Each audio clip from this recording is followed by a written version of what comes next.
Welcome to the Boston's Big Four podcast. Cast.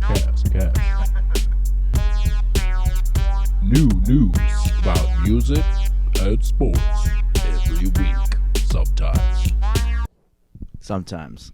We're back. Episode 49. We're in the basement. If you couldn't tell by the Wakefield shirt on the wall, it is episode 49. Yeah. And we have a couple special guests with us. We got SeeFour. Wink, wink. And we got Jouls Juliano. My daddy made it. Yeah. Big Producer. shout out Jouls Juliano. Big shout out Jouls Juliano, producer of SeeFour's latest project, the Red Line EP. Yeah. It's for those of you who don't know, this kid right here is a young phenom. He's a he's a young prodigy. Thank you, man. He's nominated, dominated. 18 years old. Yes, Nominated, dominated, absolutely. He dropped his debut album, Mature, when he was 17 last year. Yeah. And he's been just making incredible noise since then. And we were talking earlier about the Celtics and Jason Tatum and Jaylen Brown. Mm-hmm. And I was just thinking about how you're kind of like the Jason Tatum of the Boston rap scene right now. Because you're young, but you're already established, so it's like how much further can he go from here? He still has like a few years before he reaches his prime. And he's already out rapping a lot of these dudes in their 30s, outworking a lot of these dudes in their 30s. I mean, it's crazy. It's crazy what you've been doing recently. So just talk about what the music life has been for you since the release of Mature and Red Line EP, basically the last year plus. What's the journey been like? Man, it's been a journey, but it wouldn't be anything without people like y'all. I said that when I first came here, bro. I said that when I first came here because it's not like people think that when you are growing there isn't no like bumps in the roads. I feel like a lot of people see in the good sides. Yeah. You know what I'm saying? But people don't actually see the behindness of everything. Like how we was just, you know what I'm saying, cooling, booling behind just talk, you know what I'm saying, talking about the journey that we both been through, either personally, get to know each other personally, or whatever the case may be. But that itself explains a lot because it wouldn't be without y'all, bro. Like y'all make it. You know what I'm saying? Because as do you. Know what I'm I saying? mean, we're all working together, you know? It is definitely symbiotic. But like that journey from back then to just keep on going now, it's just dope meeting people, building a lot of work relationships. I think that's the most best part. I like networking. Meeting Jouls was a plus. Meeting a lot of people behind the scenes was a plus. Yes. You know what I'm saying? And just getting down to the itty gritty. You know what I'm saying? Hell yeah. You know? Yeah. Hell yeah.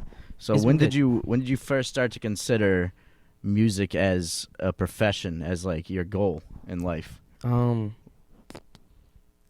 would say about a good 2 to 3 years ago. Okay. I think when I really just started to care about it more, I kind of didn't even think about it. I was like, yo, like this is what I love doing. This is what keeps me sane. Right. You know what I'm saying? As we go through our daily days of not, you know what I'm saying, in the social world, we find our niches and what we like to do.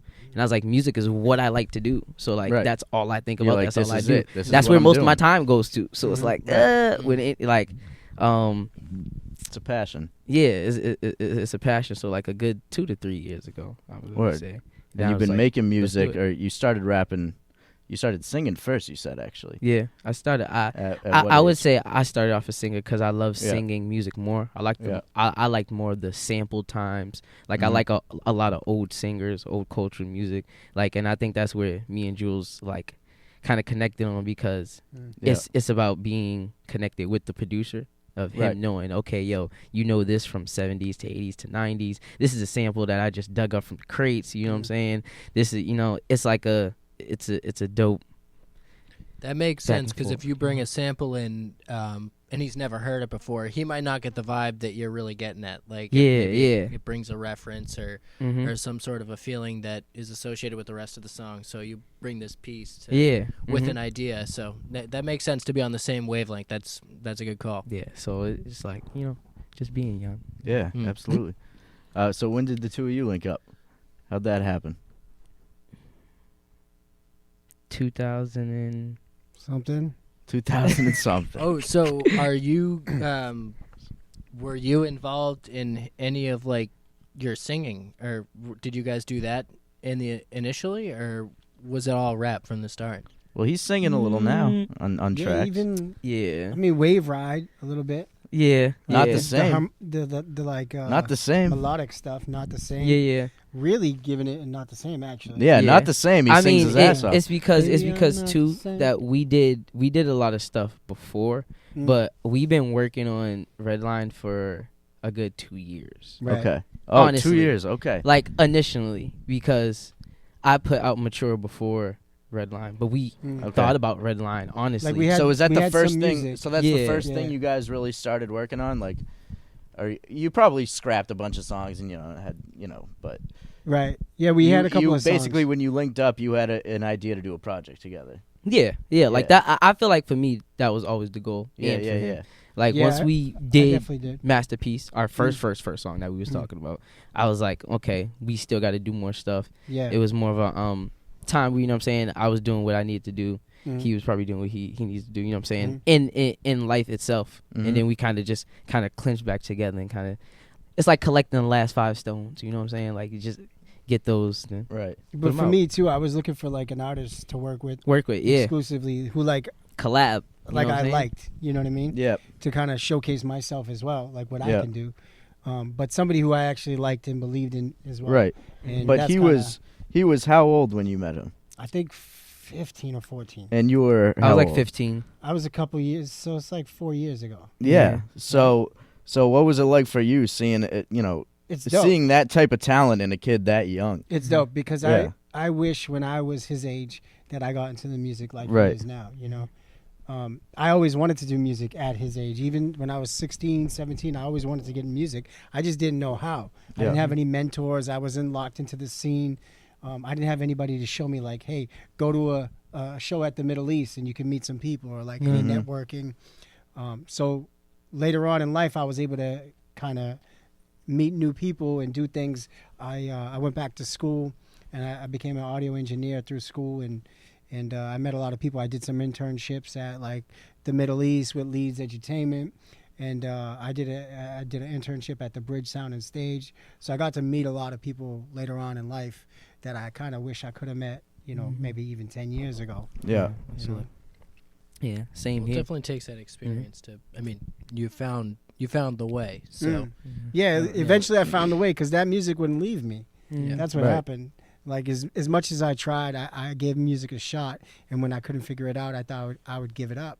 But then it just kept coming back in my life, Yeah. And for me, it was just like, you got to do something about this. And then I found my way. So I'm just glad I am where I'm at now. It's huge for me to just be able to put out a project and it's doing as well as Redline is doing. God bless. Yes, absolutely. So I imagine the age gap, there's likely, like you were saying, there's things you wish you knew when you were younger about the music industry. So there's probably like a mentoring type of relationship there, but also generationally, there's probably things that you can both bring to the table. Absolutely. Like you were saying, you're both on, you have familiar tastes, but I'm sure just generationally, there's different things you bring. Because it gives 2 different perspectives. Right. I feel. With something like that, it's like, with the whole quote I said, I got Jews got beats, I got blessings. It's like, yo, it's 50-50. It's like, yo, I couldn't do it without him. He couldn't do it, you know what I'm saying, without me. With that type of musical essence. I feel. For sure. Like, and then like your knowledge in music, like you don't just listen to the new stuff. You like you said, like Prince, and you like you like I like a lot of old. Like I got a whole talk about that. Collection What do you listen to? I listen to. I say. What you like? What made you first fall in love with music? What were you listening to in the early days? And I was okay. Well, my crazy thing is first album I ever learned from front to back. Yeah, was a Prince album. Okay. And then I started to listen to more of old, like in the essence of, I can name so many people. I mean that's a tough question. I like. Is there like Prince a core Prince genre, like a lot of Like a lot of certain people like draw everything. from like blues. I like to rock. Jazz. I like blues. Yeah. I like a lot of like the Muddy Waters, like stuff like that. Like I go into that. I have to go into that. Right. As far as for everything. And like the Ella Fitzgerald, stuff like that. Like, you know what I'm saying? That's how it's got to be, man. You got to draw influence from all different genres. Yeah. It's like, that's what forms a great artist. Like you got to appreciate all different genres. Everything. So that's dope for for you to be doing that. And yeah. I feel like he's like an old soul and to too, have like, an appreciation, at your age, to have an appreciation for that exactly. type of music is it's dope. really dope and rare, probably. I mean, I don't know. I don't know too many 18-year-olds, but I feel like most of them probably aren't into that kind of stuff. Yeah, like, I know. I mean, as far as for everything, I never even hung out with my age range. Yeah. It really came to that point with a lot. Yeah. Like I never really hung out with the kids that was in my more section. Mm-hmm. I kind of was around the older kids a lot. I was, you know what I'm saying, because I can uphold that and withhold that. Because you're mature. Yeah. Like your album. No pun intended. No pun intended. You know what I'm saying? So like that was the whole meaning of just that whole tape to start a journey. You know what I'm saying? Yeah. Like how, So you know. Were you straight into music, or did you play any sports in high school? Oh, we were talking. He played some sports. Yeah. I played football. What position? I was just runner. Like, give me the Running ball. back? Like, yo, I didn't had some embarrassing moments within football because like we've all had embarrassing. Like you give me the ball, I'm a run. Like I was a good runner. Like when you tripped over the base in baseball. Yeah, like I was the type of runner where it's like, okay, follow the play, but I want to do my own. Like I don't want to go just this route and just cut up, because that's what really high school football, everything about. It's about organization, disobedience to know what play. Yeah, fundamentals. So I don't like the fundamental. I like, you give me the ball, I'm gonna run. I'm gonna get through everybody because I'm fast. You know what I'm saying? I'm small. Like what do you know? But it just came to a point. I was like, I couldn't do that. I would false start a lot. I think I was I don't know. I think I was energy. Just too much energy. Like I want to run. He's ready to go. But I did running. I did track. I did cross country, and that's when you gotta in Brockton High, like you gotta go around the fairgrounds like 2 times. Yeah, I did cross country my freshman year of high school, and I hated it. Yeah. It's like oh man, it's endurance. I feel like because I could run fast in short distances, but long distance, I didn't have the endurance. Yeah, me too. Can't do it. I just want to plug this though. I might be biased. I think your sport's rugby. Yeah, you think I wanted to do lacrosse.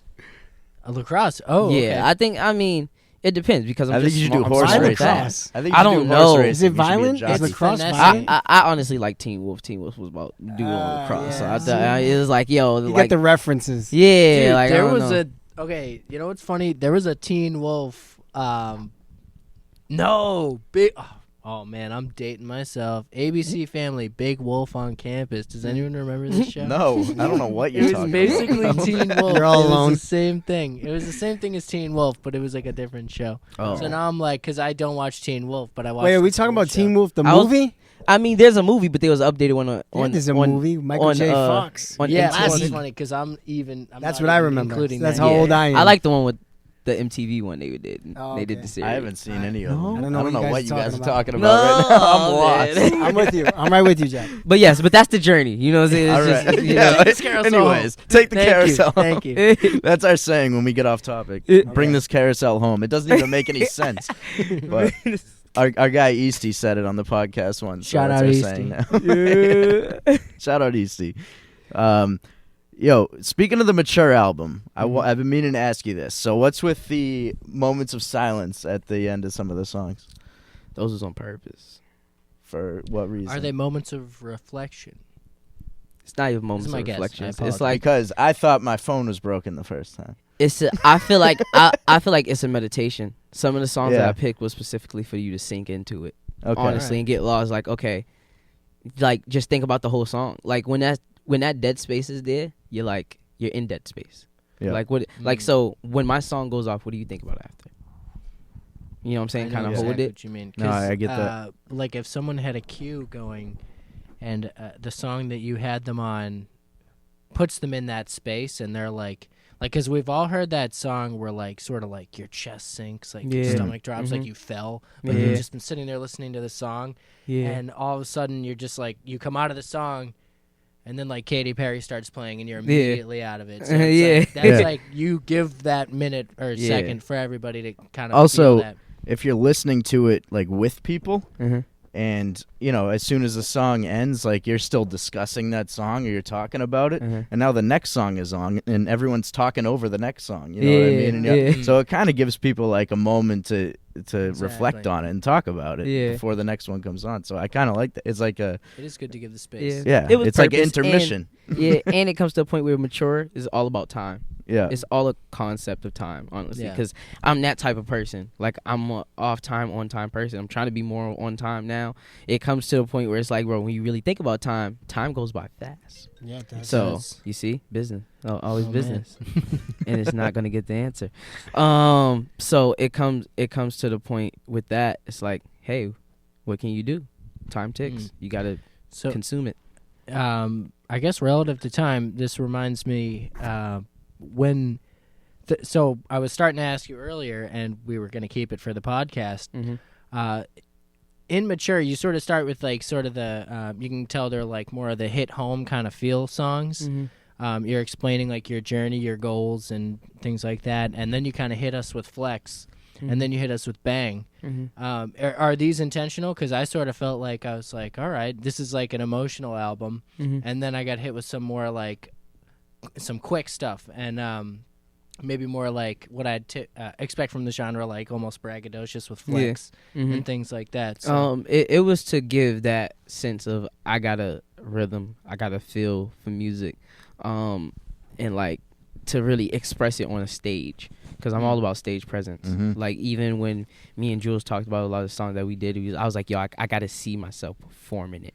And when when we really hit on the mark with the songs, I'm like, okay, now I can do this. Like when I perform Rich Forever, it's like high. Like yo, I gotta get it out. So you could even run it back. That's you know, I'm like, yo, it's crazy of how a song can actually make you feel. Yeah. So a lot of the matures like that, like those was hitting the peaks of you always want something to bump to when you're driving, or of course maybe you're just you got a little road rage, so this song displays a little bit of that. You can kind of get through the traffic, like whatever the case may be, but it's just all got to be retained to being relatable.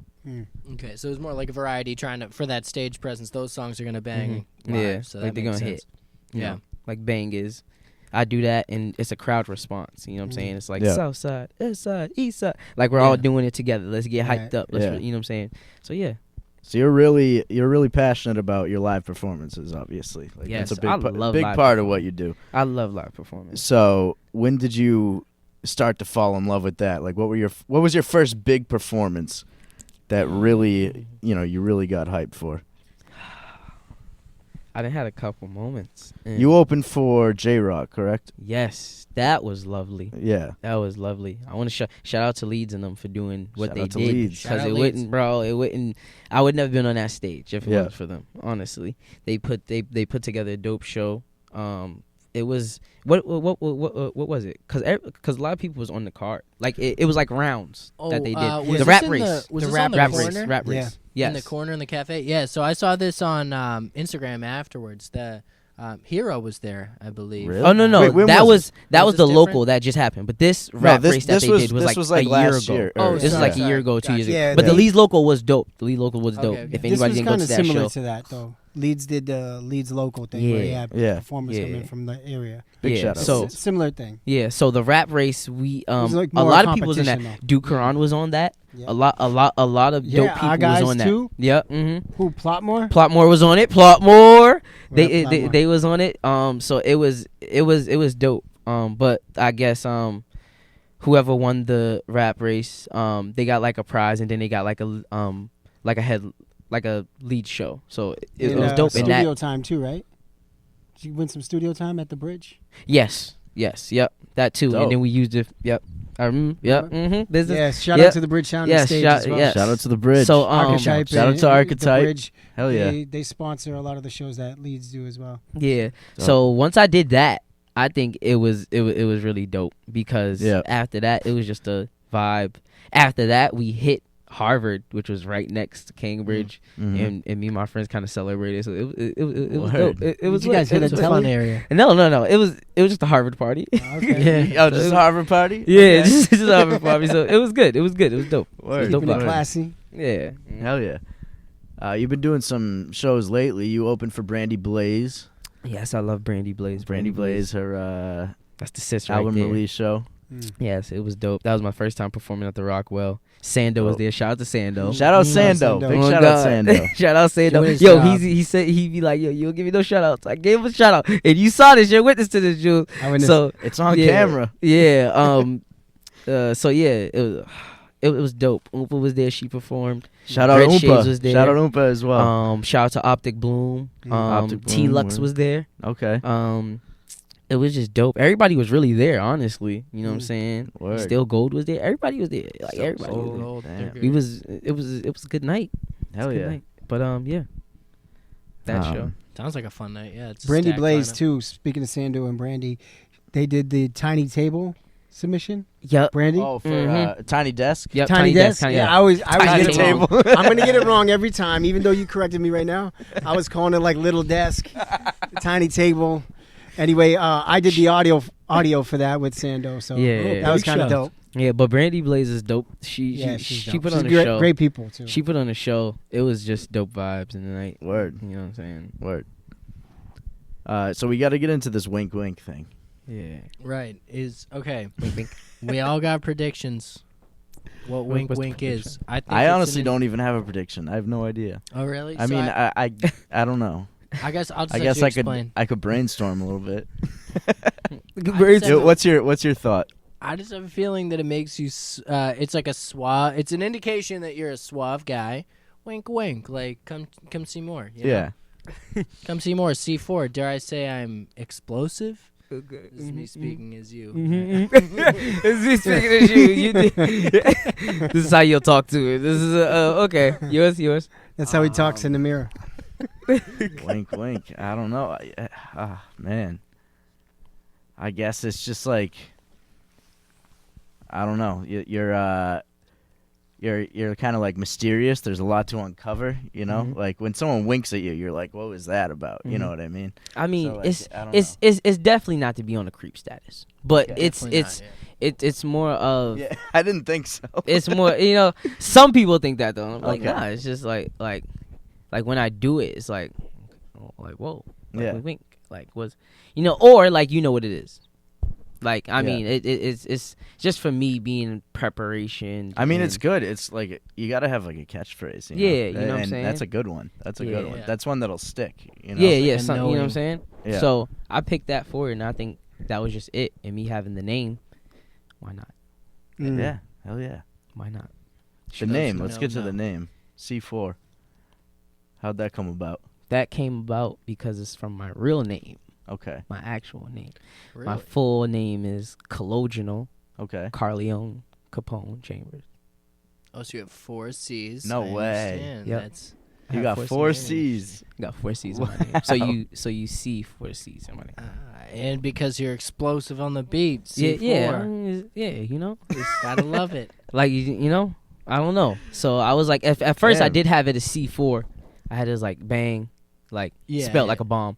But then it just, I don't know. That's not good I for ha- Google. Yeah. So- True. The first time I did that, bombs came up, a car came up. Yeah. I was like, It's not what? past the The Google Carter test. 4. I was like, yo, what? So what I did was I switched it. I invented it into my own because Yeah. it was like, why not? When you check up SeeFour, I'm the first one that pops up. Yeah, yeah. You're the only thing that pops up. Only thing that It's pops like- up. Yeah. Yeah, that's So important. It's good to make a name for yourself. You know what I'm saying? Like that's what I think being in the music industry is about, longevity. At the end of the day, you know what I'm saying, you having your talent or what it is and what it's for is gonna grow.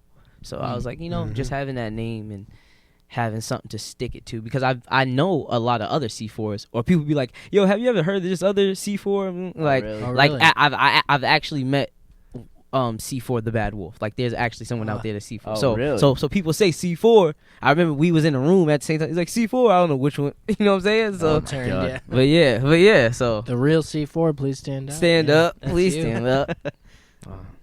Eminem's in a sticky situation right now. I ain't gonna say it. But yeah, go. I'm out the loop. I don't even know. Dude, Nick Cannon, you haven't heard? Oh, well, whatever. Irrelevant. Honestly. Yeah, right. Yeah, Honestly, yeah. I'm not trying to hear Nick Cannon rap. So Yeah. I'm good on that. Yeah. The next. So. So I got some producer questions. I don't want to if there was anything on the docket to change. I didn't want to distract. No, Go ahead. So I know curious, you got your producer questions. Yeah. So just like on the process, not necessarily with this album, but I guess we could start with this album. Like, do you have melodies lined up that you choose from? Do you have artists that you take melodies from, and then you kind of add in your drums or kicks? Right. Or then do you hear a verse that's sort of like free versed, and then you guys work that in that way? No, it might be both. Like I'm not sure. Right. No, so there's none of that. There's no like hearing verses first. Okay. For Redline, most of the stuff I did was freehand. Just I started from scratch with something, and then I turned it into whatever it was. Oh, really? I think there's a particular sample that I did use for Rich Forever.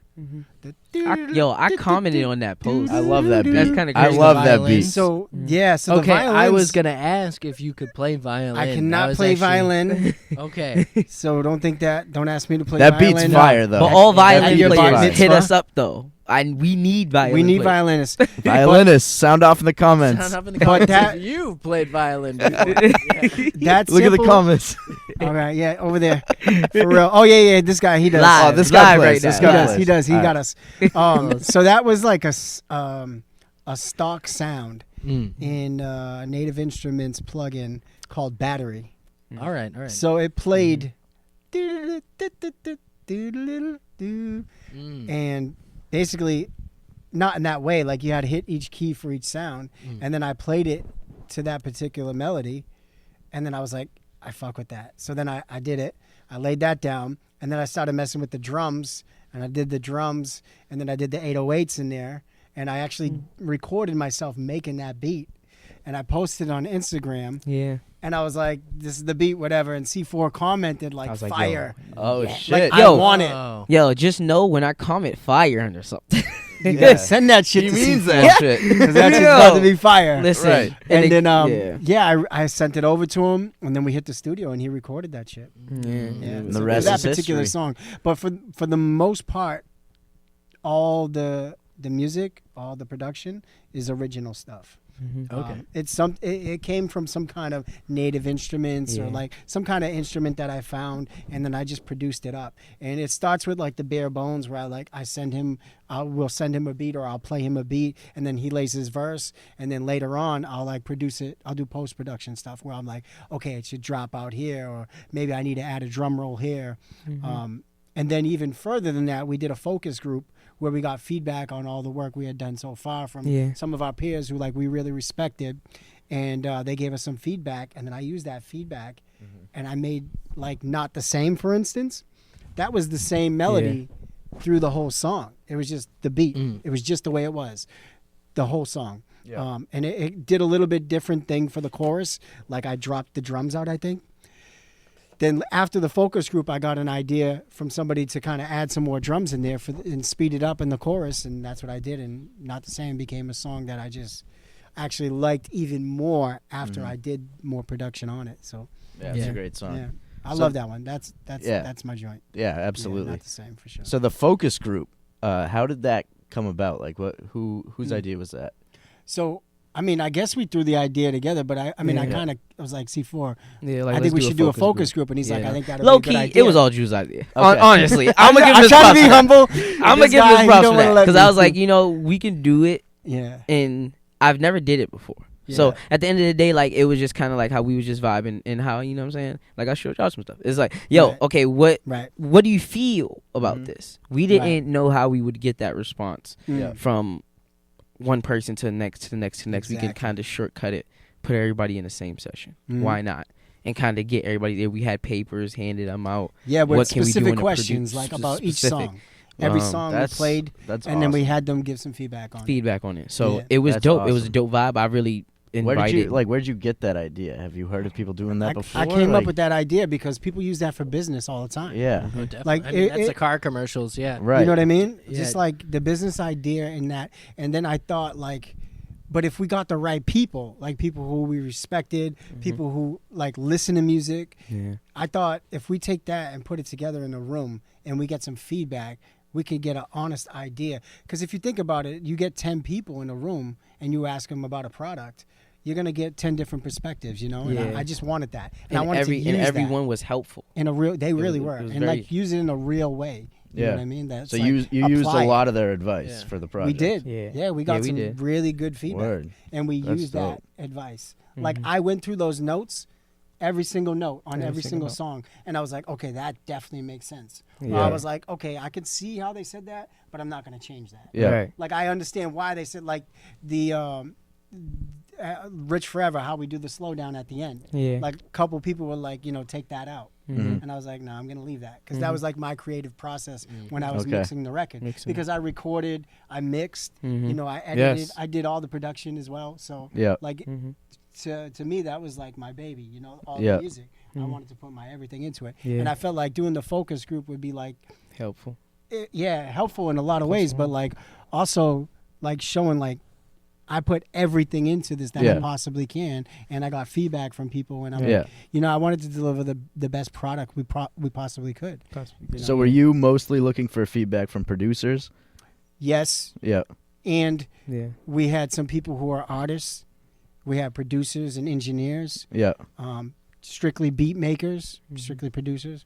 And then some people who are just fans of music or involved in music in one way or the other. Yeah. That's awesome. We got about 10 or 11 people, I think. Okay, I was about to ask. You said 10 as an example, but so as an example, and that's like a good number, right? That's a good number. Yeah. That's a nice like exclusive, like, not too many. Right. But you got you got people who who you trust their opinion. Right. And there's obviously not too many people who you like really trust their opinion. Yeah. You got to be selective about that. Yeah. So it was just go to the internet if you want random opinions. Right, exactly. Yeah, and that's another thing. Like the internet's mean as shit. They're cruel as hell. That's true. You know what I mean? It's a bunch of dicks on the internet. No, there's really some supportive people. We've been lucky. We've been really lucky with Redline. Like the feedback and like the blog support and just like we've been very lucky. I feel this is it's over and beyond what I expected would happen with this project. Like I'm confident and I believed in the project from the beginning, but I'm extremely grateful for how it's going so far. Yeah, it's a beauty. It's a beauty. It is. It's a beauty. Is. Yeah. The Redline. How did you come up with the name? We was bouncing names off each other. Yeah, you were bouncing names for a while. We had a hard time. We didn't know. It's like it's a very iconic. I forgot some of it. We said the Black Album. The Black Album, and then we was like, Jay-Z did that. Jay-Z did that. We was like, what the hell? But colors, Metallica. For some reason, colors were always there, huh? Metallica also, Colors was always there. We were thinking Blue Sky. Like, we was talking about, like, just colors. We was actually getting to know each other. Like, okay, what color? What does this make you feel? Yeah. In a sense of a way. And we was like, and at the end of the day. What color does it make you feel, you mean? Like, like, we were trying to put a color to it for some reason. Like synesthesia, like Justin Clancy, the Color Blue album. Like, exactly. He talks about like all that stuff. Like colors have something to do with memory, and they trigger something in your brain. It brings synesthesia. For me, especially. Yeah. And then personally, for me, it's like listen to this Redline album on the Redline, like Redline EP on the Redline, because Redline is crappy. Exactly. It is crappy. It is crappy, but anyone from Boston or the Boston area, when they see that picture of the Redline on the cover, they're like, And when you hear the intro, when it's like, the next Redline train, like that immediately puts you feel like you're at the fucking T station. That's like immediately. Go through the ways that I'm going through because I'm taking the T. Yeah. So I like like at the end of the day, I listen to that. I just be walking and take a picture, and I'll be like, yo. That's album promo. I'll be like, yo, that's EP promo right there. Because that's shit that some people see every single day of their life. Every day of their life. Very relatable. Very relatable. Exactly. Yeah, so the way it came out was dope. And then it comes to the point where we even did some behind the scenes shots. Yeah. And we was like, yo, let's take pictures at Broadway, because we took pictures at Broadway. Yeah. So Southie, where I grew up. Southie, where he grew up. And then Ashmont. Yep. I took pictures at Ashmont. So it's like, it kind of gives a diversifying feel. Even going through that and just taking those pictures, it was like, okay, this is how it is. of just the perspective of when we do the music, how we gonna put it out. You know what I'm saying? So yeah. And then the idea that we both lived on the Red Line. Right. You know what I mean? It's like a couple stops away. So that was kind of like the idea. Southie and Dorchester. Yeah, right? it's like a couple. So like the Ashmont train is like basically me getting on the train to go meet SeeFour and Ashmont. You know what I mean? Right. Yeah, at Broadway Station. So yeah, that's dope. That's kind of how. That's a good concept. I think you fell on the right name. Yeah, that's dope. Thank you. Perfect. Yeah, absolutely. So, what's next in terms of music shows? What do you got coming up? Oh, a lot. I mean, you played some stuff for us earlier. It sounded amazing. Yeah, thank you, man. Thank you. You know, just getting a sneak peek into 2020 and more exclusive. to come. You know, probably just future reference too. But a lot is going on, and a lot is going to come, especially with just things changing. New year, it's a new vibe for everybody. But I just know that me and Jules are just gonna keep working. Just keep, you know what I'm saying? Absolutely. Doing stuff of, okay, I feel like I can hear you on this. That's always the intuition. It's like, yo, I can hear you on this, or yo, I got some ideas to do this. And then you know what I'm saying, next is just really keep boosting Redline, because it's like you said, it's a beauty. It is a beauty. You know what I'm saying? Yeah, no, definitely keep pushing that. Yes. What else? Let's get into a song. Let's play some music. For those of you who haven't heard, let's play Redline. I mean, Wave Ride off the Redline Wave Ride. EP. Get the Wave Ride. Wave Ride. That's the jam. Love it. It's my top 3. All time. Top 3? You know what's great is like every person, it's great because different people have different preferences for the songs. Yeah. And I like that. And it's like the way we put it all together. And the cool thing is like as soon as we did the songs, like we kind of envisioned like ideas for videos. Yeah. And we're working on that now. Can you give them a wink wink? Because we need some people to get behind us with some videos. So hit us up. Yeah. Okay. We're trying to make that all work. Facto. We got some ideas in mind to put out some videos, but now it's time. Video to get people sound off in the comments. Sound off. If we live. It's time. It's time to, like, you know what I'm saying, apply the pressure. Put it that way. I think. Yeah. I think I want it. What we got visually into the aspect of what I always think about and what he thinks about when we put it to the table, it actually crafts something. Yeah. So I think us colliding on that, it's just gonna show the people further. Okay. Sure. Now you're putting the voice to the picture. You're putting the picture to the voice. You know what I'm saying? It's like, okay, what are you really seeing when you hear this? When you know what I'm saying? Yeah. Yeah, I like that. Yeah. Hell yeah. It's dope. It's gonna be dope. A lot of good things coming up for you guys. I can tell. Yes.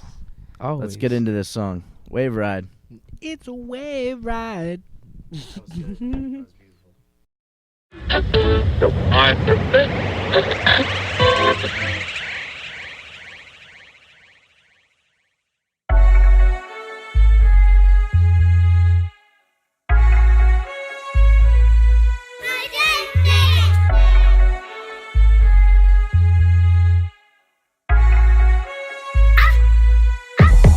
This a wave ride, it's a red ride. I'll take you to the gang side. I got gang tights, and we not gonna fight though. At the light show, we'll have a good time.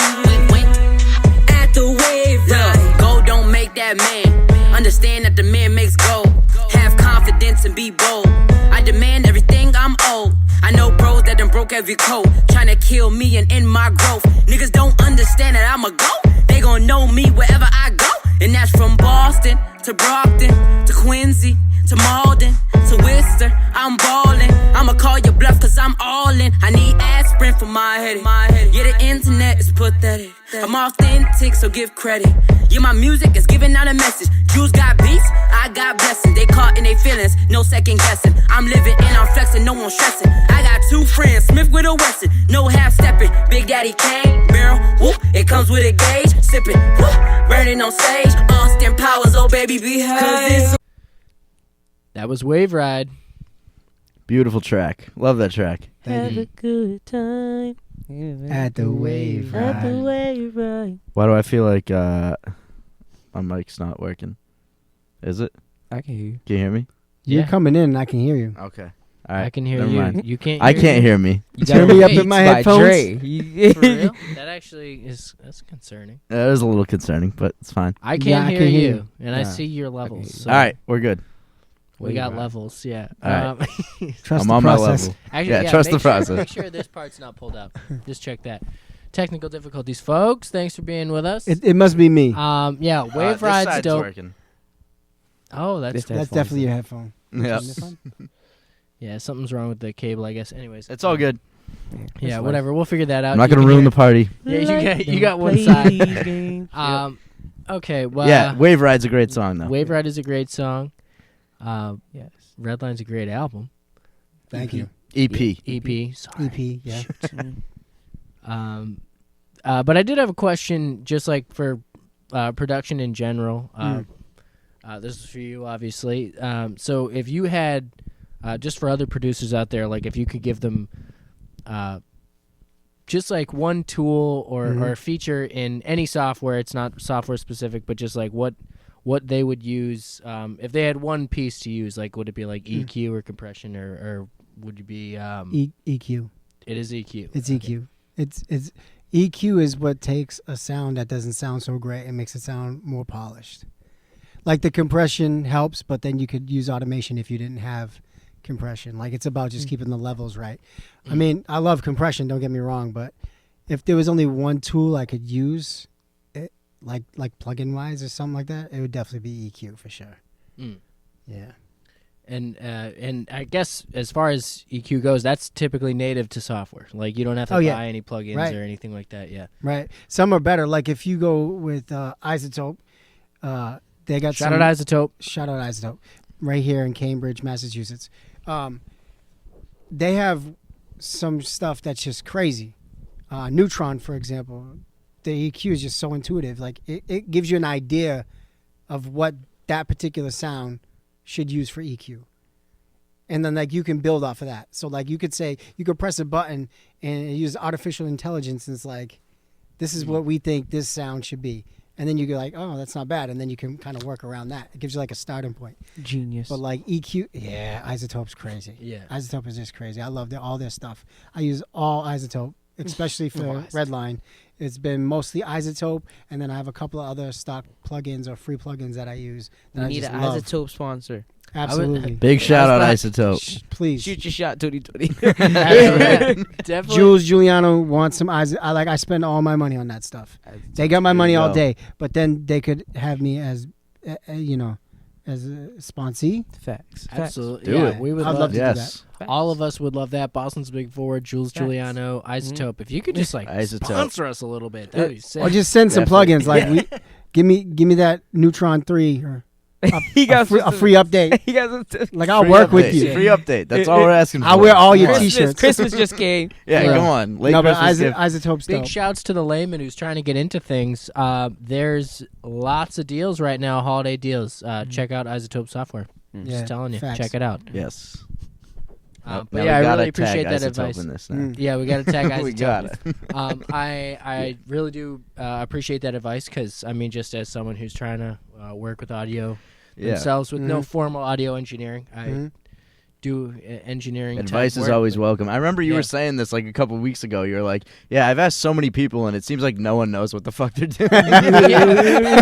Just like, Or they won't give you a specific answer, right? Yeah. Like, Well, it depends on the thing, and then how this thing, and then Yeah. and Or the they'll song, just- and the vibe, and this is like No, I know. Melodyne. Use Melodyne. And I'm like, wait, no, I don't know. it's true though. It's true. Yeah. Leading you nowhere. It's There's just a giving you lot hits. of there's a lot of things that don't make sense, but then at the end of the day, like they kind of do make sense because Yeah. you can get 20 different voices and then use the same EQ on each voice, but it's not going to sound the same, and it's not going to do as good.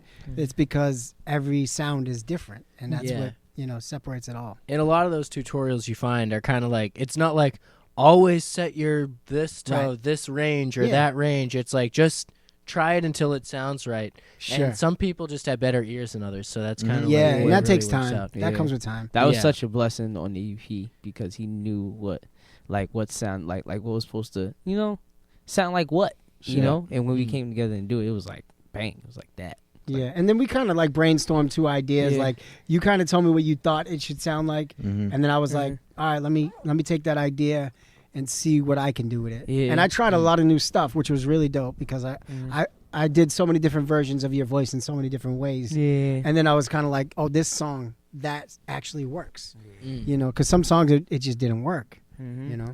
So are there little tricks and stuff that you'll sort of experiment with on a project that gets out to the public, or do you only do that stuff, like you'll only publish something that maybe you've tried maybe 5 or 6 times, like in the lab? Right. No, I'll experiment with everything. I don't put it out until I know it's right and it fits. Gotcha, yeah. But any chance I get, I'll try some new shit. But a lot, like 90% of what I do is because of knowledge, past knowledge. Like I know how to get to that certain point now. Yeah. So like I'll hear something and I'll go, oh, okay, that can use some distortion. Like I'll know, and then I'll work off of like the knowledge that I've already gained. But like 10% of that is experimental stuff. I did experiment a lot with the Red Line album for sure. EP. Yeah. EP. Album. EP. I mean, because it was an album. Project. Well, you guys may not know. It started with like 11 songs. Oh, really? And then we brought it down to an EP. Based Sound off of like the focus group. If you pay Skrelly bucks for those secret songs. Skrelly bucks. We'll take your Cheez-Its, peanut butter. Cheez-Its. Yeah. Big shout out peanut butter. Shout out peanut butter. Shout out to peanut butter and Cheez-Its. Shout out Jif, extra creamy, natural Jif, lower sodium. It's better for you. No, don't. I don't mess with the low sodium. Sometimes I like the ones with free. No, sometimes you gotta I like have the original. Sometimes I like the peanut butter with the actual nuts in it, though. You don't. That's you don't crunchy? Fuck with that? You don't fuck with the crunchy? All right, I would do it. Okay. But like I don't choose it because it messes up my bread. You fuck with the crunchy? Yeah. I've never had. You don't eat peanut butter? I eat peanut butter. I just peanut butter. I don't Skippy. Oh, you don't get the Yeah, crunchy? I just Okay. stick to Skippy. Yeah, Okay. Smooth, creamy. That's it. You gotta get the crunchy sometimes. The God's lost in crunchy's the cool, woods, but I like- like crunchy, but that's about Once it. in a while, you know? Yeah. Yes. But yeah, there are some songs that we didn't put out that maybe we're thinking about putting out. So Yeah. and then we got Good, some other good. stuff, some new stuff that we're working on putting out. So Word. yeah, we're working on it. It's just Facts. beginning. The story's just beginning. Just beginnings. Yeah. Mhm. You know. It's funny. I think I've mentioned. So we've had other guests mention this, how they've made like some percentage more songs than they actually released on the on whatever they put out. Mhm. And I feel like that happens a lot. it definitely happens does. a lot, and I'm sure a part of that's common sense. But I've heard Steven Tyler say like the secret to how Aerosmith was so popular. Their formula was, we're gonna make 70 songs and then pick the best 20. And then the best of those will be the album. Like maybe not even all of them get on. So it's like they kind of go through this rigorous process of just filtering down what like songs that. you think, because it's a business. Like you're trying to make them hit. So I mean that's really how. I mean, if you have the production time, of course, that's expensive, and particularly back in the day with Aerosmith, like they had tape to work different with. time. Yeah. So. But yeah, I just think the process still applies to. Oh, absolutely. Putting volume out. That's a good way to do it. Yeah. Trial and error, basically. It's like, work on whatever feels right that day, but it might not feel right a couple months later. Like, you know. And then It's always like that. it doesn't. It's a different time too than then, because now it's like a time of content. And then you look at an artist like Russ, who's putting out a song every week on a SoundCloud, and he's doing Shout out Russ. very well. Mm-hmm. You know what I mean? So like, it is an era of forgetfulness and, new content and manja. You know? Yeah. Yeah, it's definitely easy to fall off. Yeah. Mhm. So you get forgotten quickly if you don't put some new shit out. So Yeah. Yeah, you it's a gotta- tough. It's business. it's a tough business. Like nowadays, you got to Yeah. keep people entertained. You do. If you go ghost for a while, they'll forget about you. I mean, think about the Eminem album though. Like he put that out. I was and thinking about him. when everyone's we were like, "Yes, Eminem's back," and they loved it, right? Which and then album? like 2 weeks later, Kamikaze. Oh yeah. And then like 2 weeks later, no one was talking about it. You know. Yeah. But if you listen to it now, it's still classic. Like it's great music. You know. It is. It's the Eminem that a lot of people remember when he first started out. That's definitely his best project of the last decade, easily. And some people say Revival is. And nobody, it wasn't the most popular for sure. I But like disagree. content wise, a lot of people say Revival, and I didn't disagree. fuck with Revival. I'm on probably the same, Yeah, I didn't really wavelength fuck you with are. Revival. Yeah. Yeah. I liked the song with Ed Sheeran actually. But Yeah, that was dope. that was a dope. Yeah, song. yeah. Ed Sheeran's he's a great artist. Ed great Sheeran's artist. lit. Ed Yeah, Sheeran he is is. lit. Ed Sheeran's then, like, on the his new Games shit. album. Yeah, he Yeah, did that I track saw with that. 50 too. I was like, I haven't lit. listened to it yet. Actually, I need to. I heard it's good. I haven't It's listened to it good. either. It's the Is game. it? I'm gonna check it out. The game did what he had to do. I was always been a Yeah. big fan of the game. No, too. I love the game. When he I first actually- came I out with listened to This Is some How of We his new Do. album, and he's like back on his old shit now. He Okay. kind of like yeah. And that's kind of what people want. Right, Which is exactly. crazy. Right. Back on the bully. They don't want to see you 2020. evolve. Just Back do on that the thing you documentary do. shit. Okay. Yeah, that was a great. You album. were a baby when that came. Yeah, I was. On God. Like when he was talking about like re-mentioning the years and in the Right. album that he just dropped, it's like damn. I was like, Right. actually, yeah, you're right. You was doing work back like Yeah. No, he was crazy. He It's was. lit. back when 50 Cent, him and 50 Cent on G Unit. Then they had the Yeah. beef. That was crazy. Yeah. Yeah. Mm. That I was remember the good first time times, I heard though. "This Those Is good How We times. Do" or "How We Do," and I thought that was Lloyd Banks rapping on the track without like the weird thing that he does with his voice, and Yeah. that was before I knew about the game. And then I found out it was him, and I was like, "This guy's dope." Damn. I remember Easty in high school used to be a huge Game fan, and he hated 50 Cent. Like, because he was such a Game fan that he felt like he had to be on his Yeah, side. yeah, He yeah. was like, no, I don't fuck with 50 Cent. That's you know? real. I'm dead. Yeah. That's crazy that we That's do how that. real it got. Yeah, no, we do that. I don't Yeah. like honestly. I don't really do that. I No? can't say like if I appreciate the art from like both people. Like, Yeah, I'd be like, and I can see both sides of the beef. Like I'm Okay. not gonna take one side. Like I don't know. I'm but- like, they both just tripping right now. They'll Right, make up. exactly. They'll figure it out. They'll make a song together. Like whatever. Okay. the best beef and then reunite, which I haven't seen done, was when Meek Mill and Drake. That put was out great. That track. That was great. That track was dope. That was great. I So- like that track.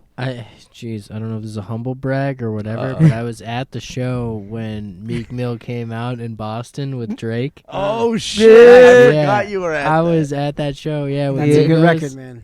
It was Yeah. pretty sick. Yeah, Yeah, I that's couldn't That's believe pretty it. crazy. At Yeah. first, I was I like that. Who is this? I'm like, Meek? What? Yeah, apparently he didn't do that for every date of that tour, so Yeah. I was impressed. Wow. It was fun. Yeah. It's crazy they Shout did out that to in Meek. Boston. They chose Boston to do that. Yeah, I have Why no not idea. Philly? Like, Does Meek have any Like- ties to Boston? Like, I have no idea. No, not at Oh, all. no. I don't know. Does Drake have any ties to Boston? No. I have no He idea. should though. Yeah, he should. Come on, Drake, sound off in the comments. Drake, sound Drake. off in the comments. Do me a favor, baby. Champagne pop. Sound off in the comments. Oh man, That yeah. was a I good need track. someone to sound off in the comments for. No, we God's don't need sakes. Drake. We got our own scene. Yeah. Shout out to Drake though. You're right. Shout out to Drake. Toronto. Yeah, Atlanta already adopted him. Yeah. It'd be such a Sometimes weird it feels like custody Atlanta battle. Yeah. adopted Damn. Boston scene though. What are some artists that you SeeFour would like to work with that you haven't worked with? I thought you was gonna go to No, Jules no. first. I was like, this is a general question. No. I'm talking to you. What Yeah. Boston artists or New England artists in general that you haven't worked with yet would you like to work with?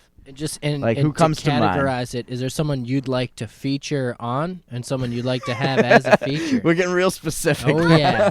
Oh yeah. We talking song You probably haven't titles. even thought about some We're of that so- shit, but No. I have. Oh, you have? heavy. Okay, okay. Hella heavy. okay. Hella heavy. All right. So what are the names? I would say. Do I have to give you a specific number? No. Just whatever comes to Yeah. mind first. Whatever comes to mind. Okay. I would say Brandy, because we Brandy. don't got one. Shout out Brandy. Brandy Blaze. 12 out of 10. Red Shades, but I already Okay. know what's gonna happen with that. Okay. Ooh. Wait, Red Shades. Red Shades. Red Shades. To be clear, we spoke on the last episode. She was She- at the Boston Music Awards. Yes, she Yeah. came on Blaze. stage with Brandy. Yes. Yes. Right. Yes. Yes, she was Great performance. nominated as well. Yeah. No, she's dope. Yeah. She's dope. So, yes, the sis Red Shades, Oompa as Oompa, well. of But I course. already know what's gonna happen with that. Okay. All right. We got something in the works. no, here. hey, that's not So, Hey, we're we're on camera. Cliff Notes. Cliff Notes. Okay. Man, big names. Big names. Trevor Holmes. Word. Shout Shout out Trevor Holmes. I mean, you don't that's have a to that spoil anything. that's a solid list right there. That's a solid list. obviously like Still Gold. I think I would do a song with Still Gold. Yeah. I would love to. But I did a song with Ark, so that was dope to even do. That's why Keep Your Head Up was produced by Ark. Okay. Archetype. So I did that. That was like a milestone, definitely in 2019 for me knowing him as long as I did. And I was like, yo, I need an Ark beat. And when we did Keep Your Head Up, precious. It's still like a gem to me, low key. So being nominated for the song was dope. I mean, you got that connection. You're gonna do a song with Still Gold at some point. Yeah, you know what I'm saying? Yes, we'll make it happen. My guy Latrell. Word. And I've known Latrell for a minute. James. Yes. My guy's Van Buren. I want a song Van with all of Buren. them. Yo. The thing is, yo, shout out to Lord Felix. Shout out to Jouls. Yo, they brought down the house at the BMAs. Yo, 508 Brockton. Oh yeah, they're from Brockton. Shout out. We shout out to 508. But like a lot of these people, I want to work with everybody. I want to work with anybody that wants to work with me. Honestly, see, that's the energy we need. We need people. We need artists like that are coming up that want to work with other artists. From I want to work with other artists. You know what I'm saying? They're not just trying to dip out and make a name for themselves. You know what I mean? Monavelli. Have you heard of Monavelli? No hate for people that are just trying to get out and make it. No, I appreciate that, but you got to build. You got to build your base here first. I need Monavelli. I need Monavelli. She's a dope artist from Brockton. Have you heard of Notebook P? Notebook P, yes, I have. Yes, I need my guy Pat. I need Guy Claude. Have you heard of Guy Claude? I have not. Guy Claude's dope. Where's he from? He is from Boston. Okay. My guy Clark D. Clark D, I know Clark D. Clark D's the guy. He's from Boston, right? I know, yes. Hyde Park. Yes. Yep. And I know what's going to happen with that. Okay. So, it's he a couple names. You know what I'm saying? I want to work with everybody. That's a lot of names. Work with everybody 2020. Hell yeah. Work with everybody. Work with everybody who's dope. Facts. Yes. Facts. Love it. Facts. Everybody's dope. But you know. Quality control, but no whack artist 2020. Who you want to work with, Jouls? Yeah, Jouls. Who you trying to I want to hear these names because. Yeah.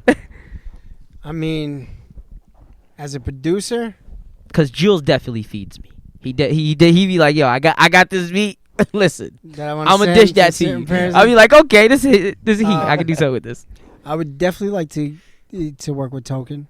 Hell yeah, for sure. Oh yeah, I definitely have some beats that I think would be in line for him. That would be dope. Joyner Lucas, if I could. Hell yeah, that would be dope from the scene. I tried to reach out to Millie's, got no love back through Instagram, but I had a beat for Millie's lined up. Some of the bigger guys, but then Millie's sound off in the comments. Keep trying 2020. But yeah, Cliff Notes is a good one. Me and Timothy Hall collabed on a beat. I sent that to him recently. I don't know what's gonna happen with that, but I would love for something to happen with that beat. He played saxophone and drums on a beat that we worked on together, and it's just a dope beat.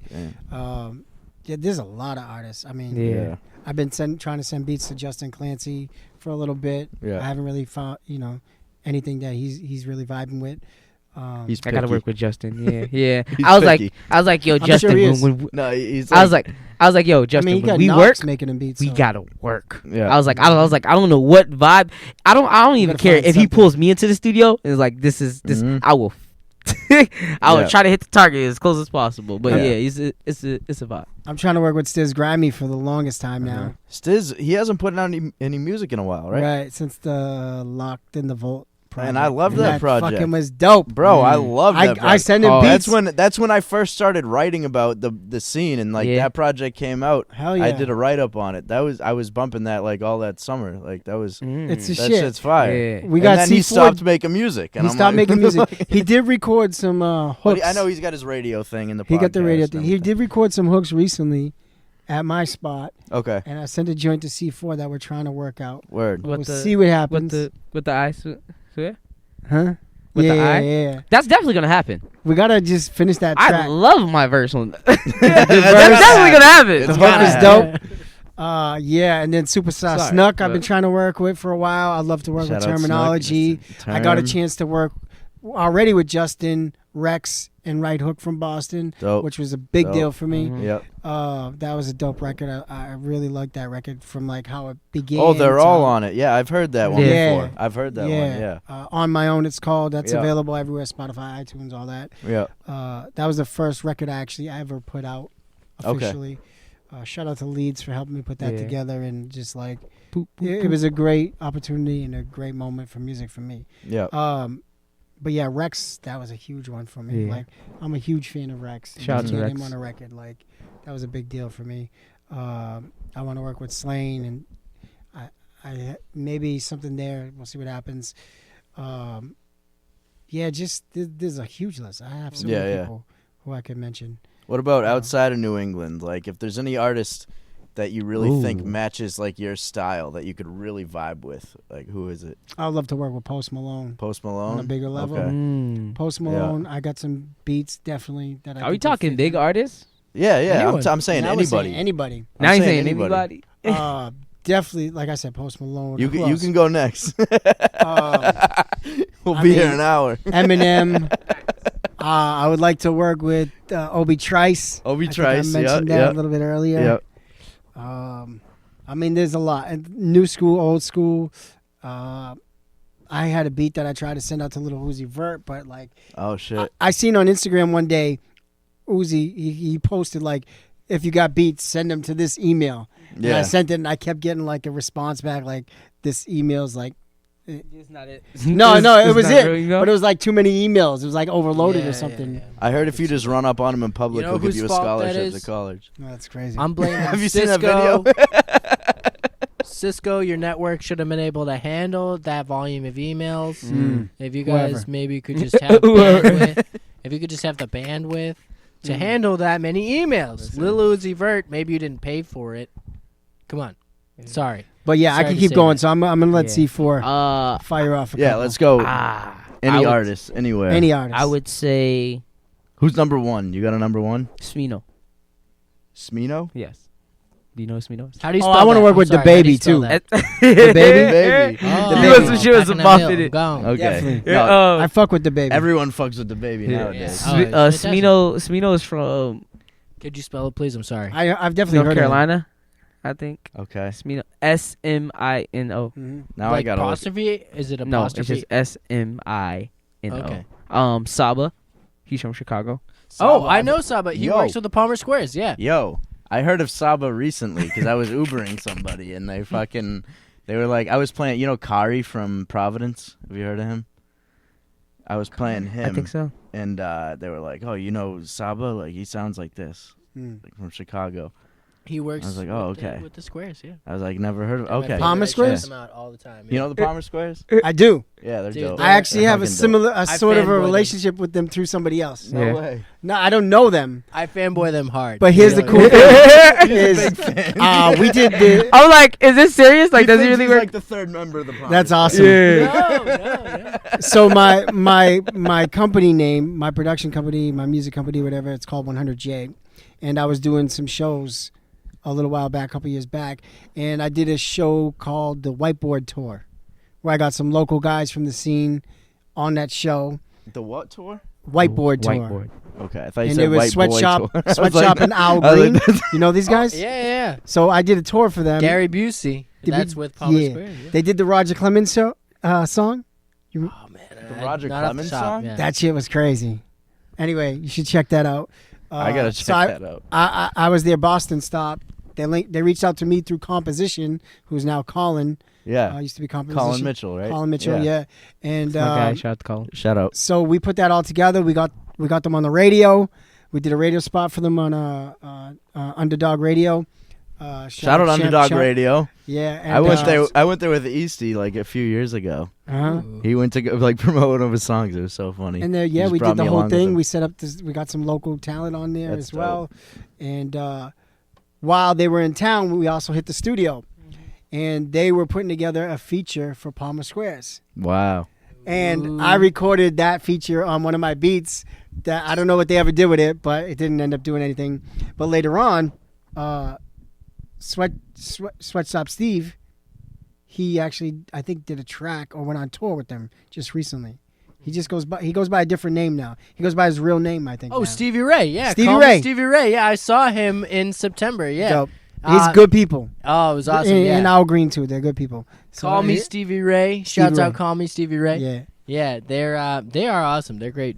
So through them, I found out about Palmer Squares, and that's how that story ends. That's awesome. Yeah. No, dude, that's sick. It's pretty dope. It's funny because that's sort of been like a little bit of web because there's a local guy here. We've shouted him out a bunch of times. Nasty. He opened for them. Yeah. Who was formerly Knockout. Hero, actually, who's been a guest on here. Hero also, yeah. Who's Hero? Shout out Hero. He had opened for, you've probably met him. Yeah, you guys were at the Middle East. Yep. I just met him, honestly. Did you? Yeah. Word. Yeah, he's relatively new to the scene, so he's a little older than you, so he's just been he's been breaking out in the past couple of years. So Yeah, he's dope. Should we play another song? Yeah, let's get it in. Let's do it. Which one? Let's play Not the Same. That's my joint. Yes.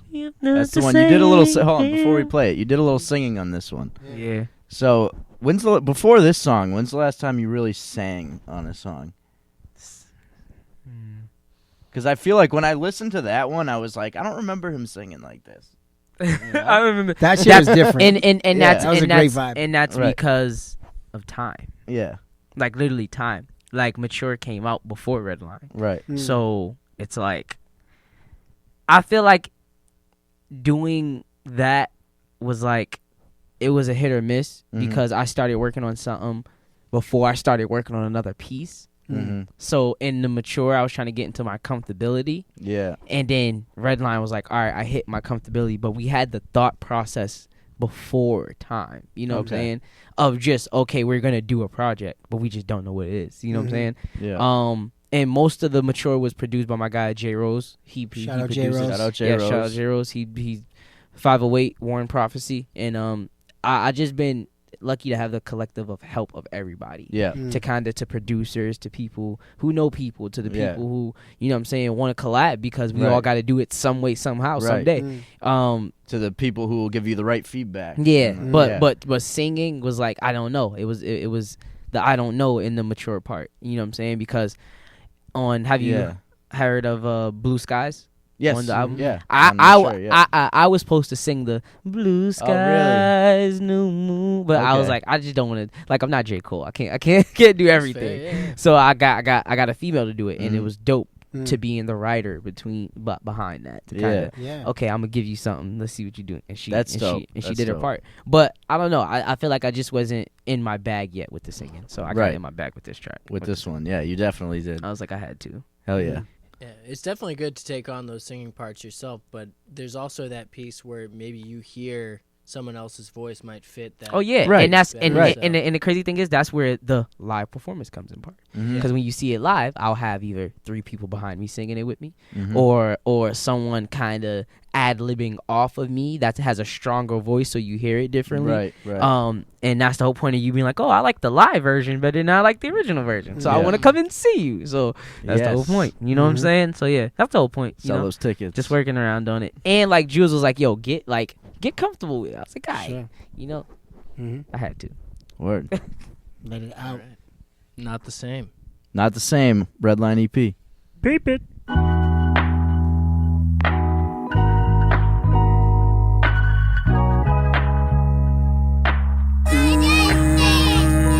Wink, wink.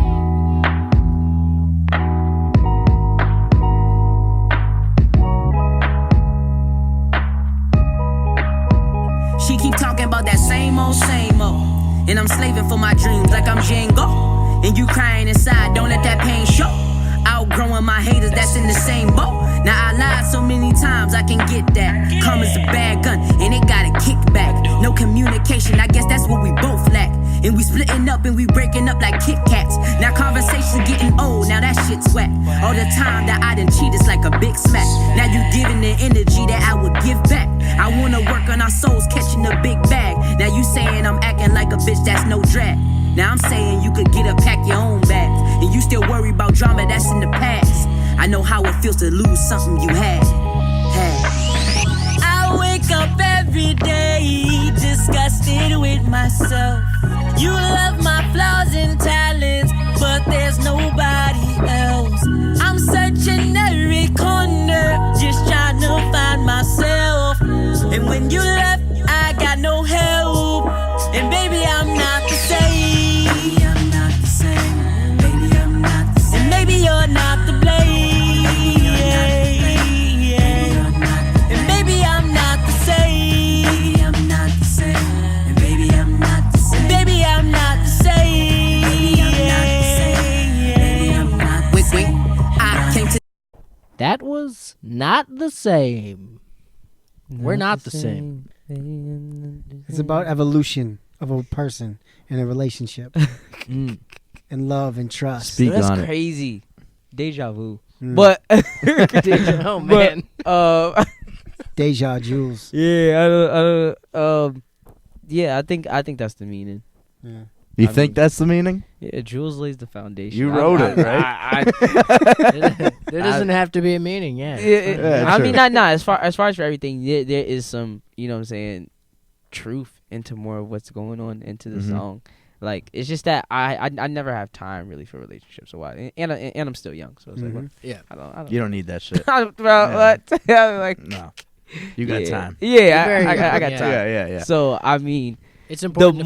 The more of focus pain, on you. Yeah, I feel like I feel like the more of pain of what maybe Jules has been through, you know what I'm saying, and just changed as me as well. But like when he did the beat, it gave me that type of vibe to sing. To rap and actually tell the truth about something, you know what I'm saying, and changing. Yes. Hell yeah.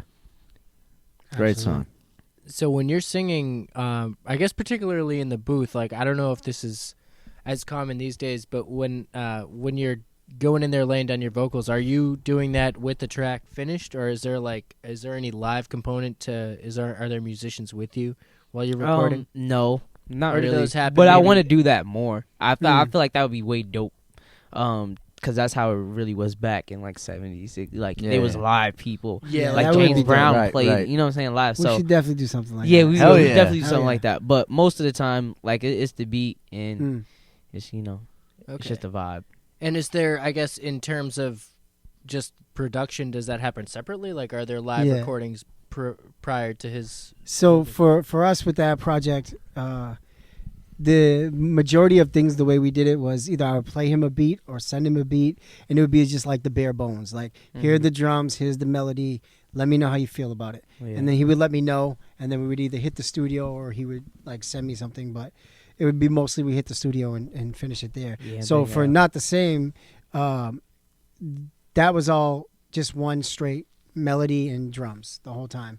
And then in retrospect, after we recorded the verses, I realized the bass that I wrote, it just didn't sound the way I kind of wanted it to feel. It didn't have the feeling that I hoped it felt. So I reached out to my guy, Zach Lewis, who's a guitar player, bass player. And I said, hey, can you play some bass for me? Just do it the way I wrote it.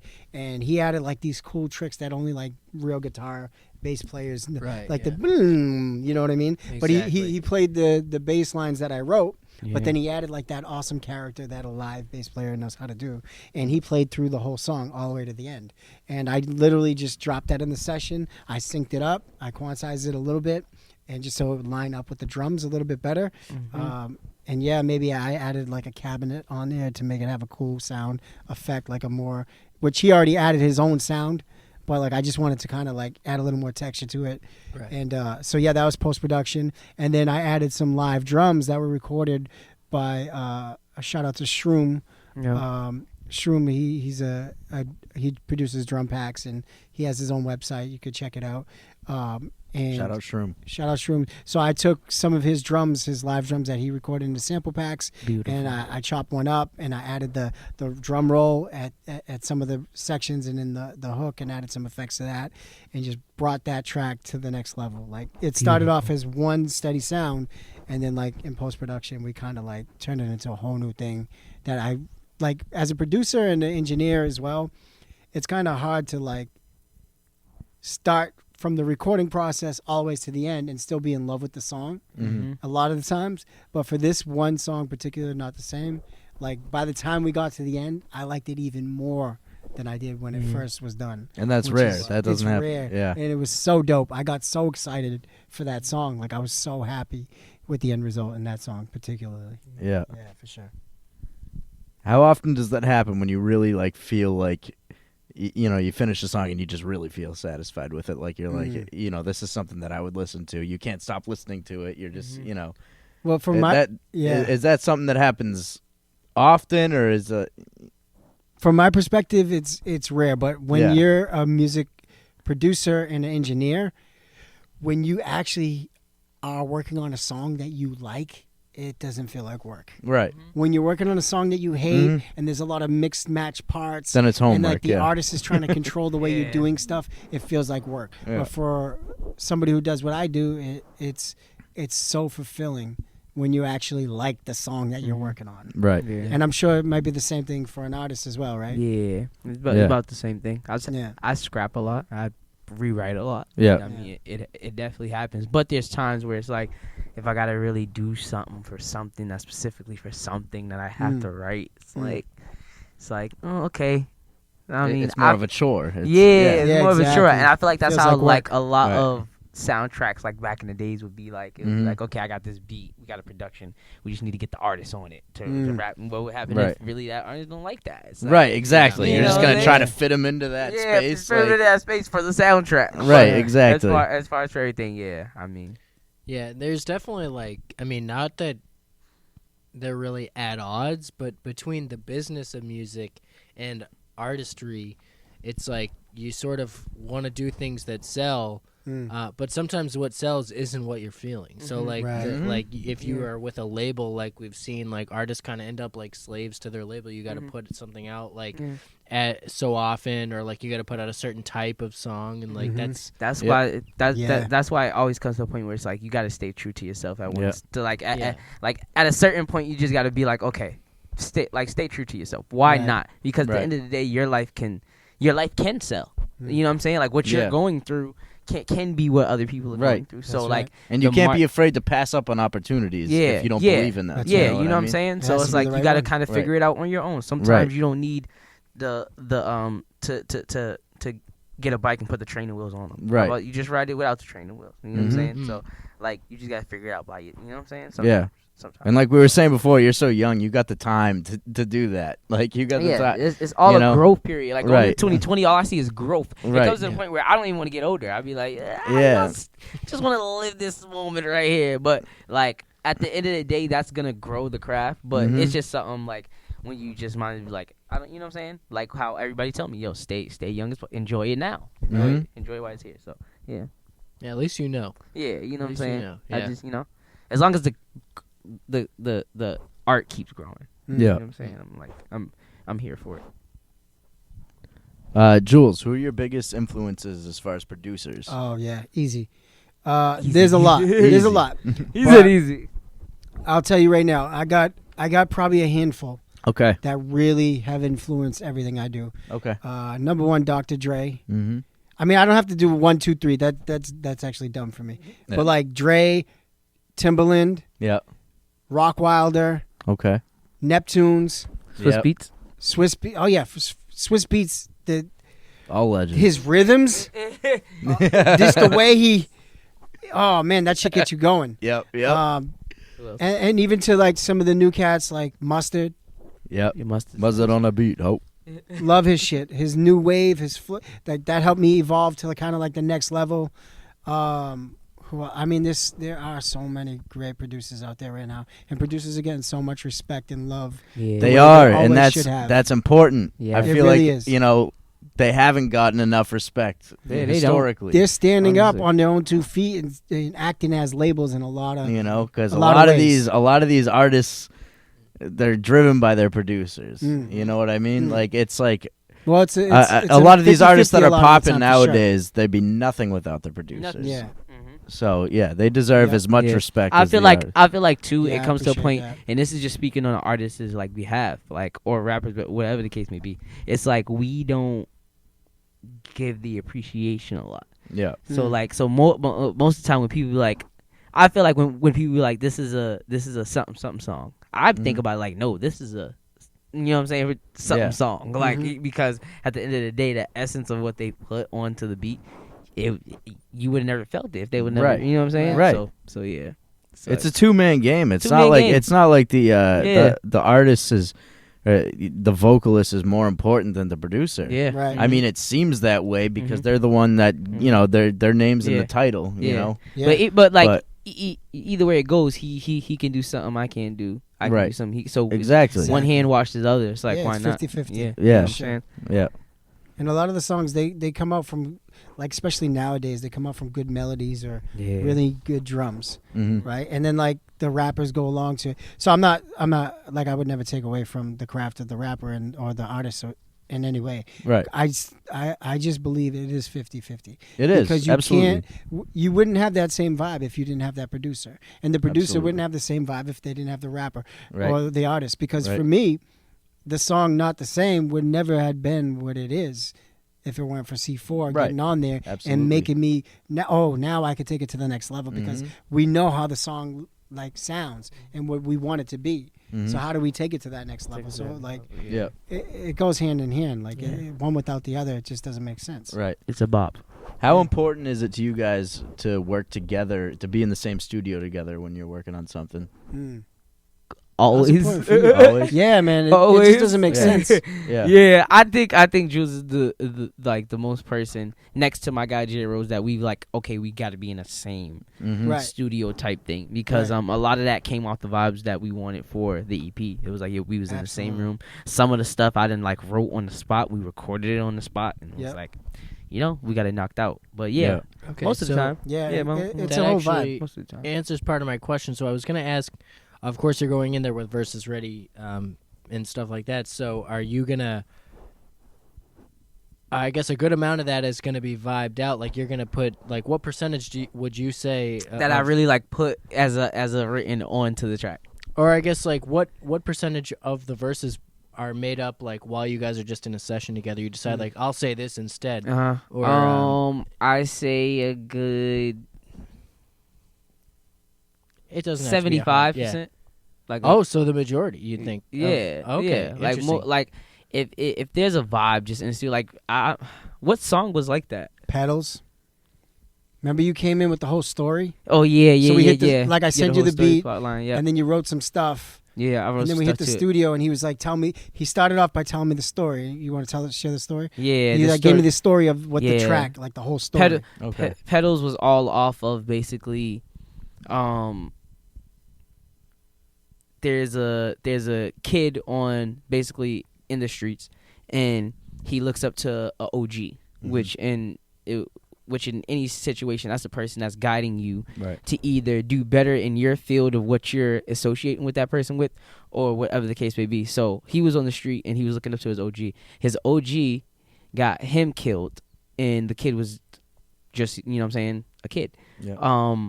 And the older brother comes back from like either a war or a certain type of environment where he has to come back and mourn his brother's death. And he goes to the funeral. He finds out. He gets questions. Then he goes to avenge his brother's death. And basically, the guy goes to kill who got his brother killed. And it basically, when they're kind of like eye to eye, standing down the barrel of the gun, whatever the case may be, the story reframes back, and that's where the whole in pedals, it kind of rewinds back. It rewinds back, and it would be a car pulling up to not kill the boy, but the older brother get out and kind of get him off the street. So that was the whole point of pedals. And he told me that story. And I don't. And how did you come up with that? Is that based on a true story? Yeah, I mean, it's definitely real. I mean, like, I've seen situations where something's like that, or wherever the case may be, it's like, you don't know how the story's going to end. You don't know how it's going to go down. Most of the times, younger people are looking up to someone else to guide them. My people that I consider OGs taught me to do better than what a lot of OGs would tell you to do. Like, you know what I'm saying? And that's why I said in the particular field that you're in or associating with these people with. If I didn't get OGs that was in music, how would I know about it? You know what I'm saying? Like, so it all starts from somewhere, you know what I'm saying? That's why it's like shout out to Smooth Gang, because that's how I got into the Middle East to meet Jouls. Without them, I would have never met Jouls and everybody else around me. So it's just like, that's what the story was based off of, but I was just putting it more in a more darker world. Than what it, you know what I'm saying? But But when I heard really that story, fascinating. It really was. Like when I heard that, after I sent him the beat, and then we met up at the studio, and he explained the story to me. Like I was getting excited about the track right away. Yeah. And then I was like, all right. And then we laid down the track, and then like all those ideas came up, and then I did like the rewind and like bringing it back. That's why it's like Hennessy opens, my heart broken, it settles. Yeah. Bottle I'm holding, smoke for the cope and the devil. Is basically like a voice in his head, avenging his death. Man. And then when it comes to the second verse, it's like, oh, you looking like you know me. You let my you looking at me like you know me. You let my little brother hold heat. I knew one day that we was gonna meet, and you the one he called OG. And then like it just gets crazier from there. Yeah. And even with just like when he heard it, when Jules heard that's some next level artistry. Yo, like when Jules heard it, Jules was like, Jules was like with the angry parts. I was like, shut up, mother effer, don't speak. But I said it in a certain way. Jules was like, hold on, he started the track. He's like, you said that. He's like, why'd you say it like that? He was like, and like we helped each other on the track because he helped me channel the emotion of say it like you're really saying like it. Right. You know what I'm saying? Like you mean. Like you mean like that's really happening. So it was a dope, fun, kind of fascinating thing to do. It was definitely a project. I really held that into the beat. You know what I'm saying? Yep. As a baby, but yeah. Well, now I know what song we got to close with. Did we get Rich Forever yet? Nope. No. No. Actually. Well, that one's next. Putting in Rich Forever, and then we're closing with the other one. Yeah. All right, let's play Rich Forever then. Let's do it. Yeah, with the violins. Rich Forever. Baby. We need violin players.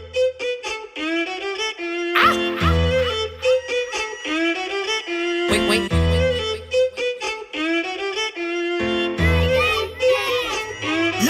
I live in a world with freaks and geeks and it's screwed up.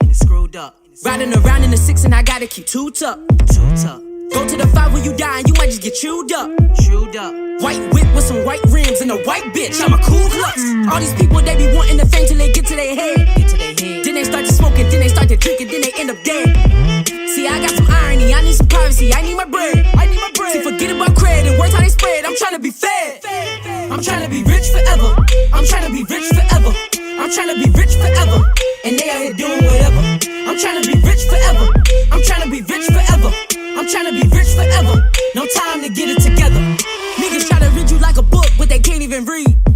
I'm a mini king, but I've been the prince, and I have a dream. I do. It's not about lean, it's not about bling, it's not about streams. No snap. Yeah, you know what I mean. And when you die, what the hell you gon' bring? And I don't got time for your talk. And I don't got time for your stalk. I'm Kobe, I'm ball hard. Give me ball. I'm rocket, I'm off launch. And labels they call. And problems you causing. And ain't no more stalling. How much is it costing?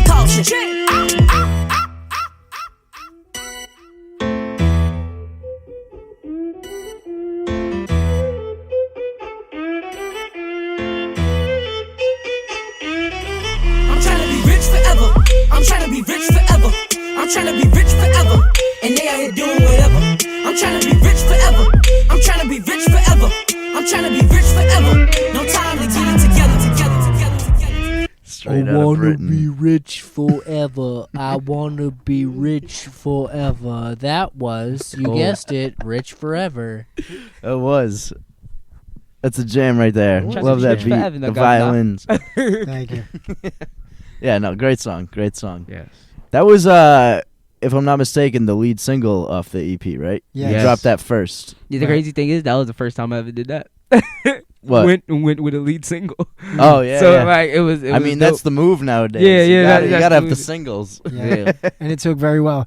And the best part about that is that whole track started by me just making a beat video one day. Yeah. And I did a beat video and I posted it on Instagram, and SeeFour commented on that video and he was like, that's dope. I want it.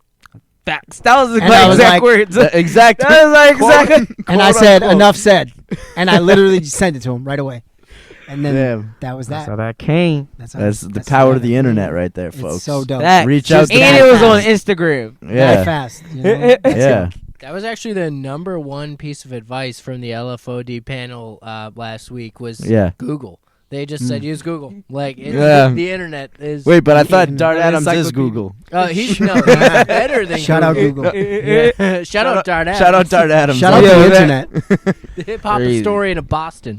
Yeah, but you go back on my Instagram and find that post where I posted that beat for the first time and SeeFour commented. Yeah, that'd be dope. Legendary. If you fuck with the track, that's legendary. It'd be kind of dope for you to see that. Never delete that post. Yeah, I won't. Never that delete shit'll be that up there post. forever, and that would be dope. Forever? It's gonna be here forever. Last song. Oh man, Pedals. Sounds good to me. I mean, we just got the whole backstory on it. It was pretty crazy. Do you want to tell us that backstory again? I mean, we can tell the backstory. Well, okay. So I came to you with this. You want to intro it in? How? Yeah, so I sent you the beat, and then we hit the studio one day. We were going to work on some tracks. And when I got there, SeeFour, I was like, so remember this beat? And he's like, yeah. What day? I got something for that. Where was we at? We were at J. Rose's spot. The studio? Okay, yep. Yeah, we was. Okay. Shout out J. Rose. Shout out J. Rose again. Warren Prophecy. Warren Prophecy.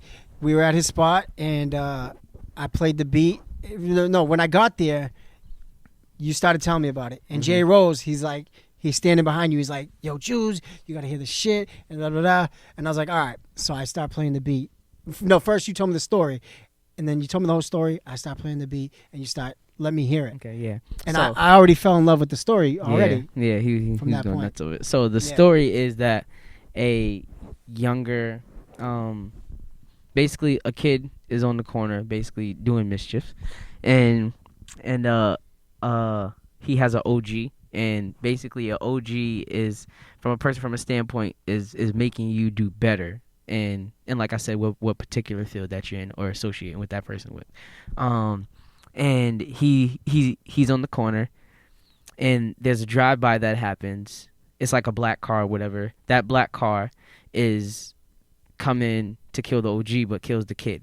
Now they have a funeral for the kid, and everything, but the bigger brother comes back after really like trying to get out of his situation there at home and do better and come back to his family to support.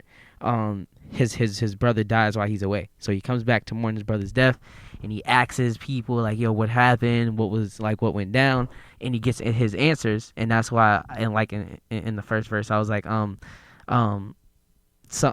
on the hill, basically like saying like the guy lives on the hill. And this is like actually like projects that's in Boston, like Franklin Field, Blue Hill Ave. Like this is like they call the hill for a reason. And so like it was kind of I kind of put the story in my mind and gave it a setting already when I was writing it. Okay.